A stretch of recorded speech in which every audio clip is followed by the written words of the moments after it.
แผนกโฆษณาห้องการกวดการและควบคุมยาเสพติดกรมใหญ่ตำรวจกระทรวงป้องกันความสงบมอบปึ้มและสิ่งพิมพ์เพื่อรับใช้ให้แก่เวียกงานโฆษณาวาระแห่งชาติว่าด้วยการแก้ไขปัญหาของยาเสพติดให้ป้องกันความสงบแขวงบ่อลีคำไส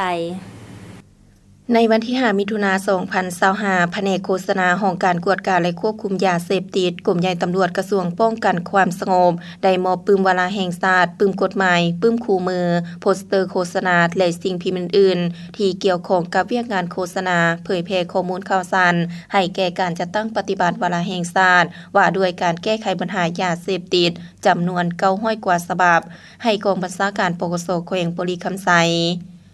กล่าวมอบโดยทานพันตรีสุวรรณเคนศรีบุญเฮืองห้องแผนกโฆษณาห้องการกวดการและควบคุมยาเสพติดต่างหน้ารับโดยทานพันเอกคำแพงนำภาวันห้องหัวหน้ากองบัญชาการปกสแขวงบุรีคำไสมีคณะบัญชาแผนกกวดการและควบคุมยาเสพติดปกสแขวงบุรีคำไสเข้าร่วม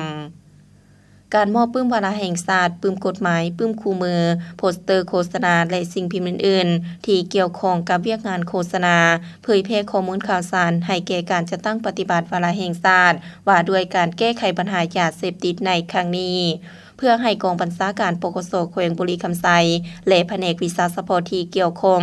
นำใช้เข้าในเวียกงานโฆษณาศึกษาพรมและเผยแพร่ข้อมูลข่าวสาร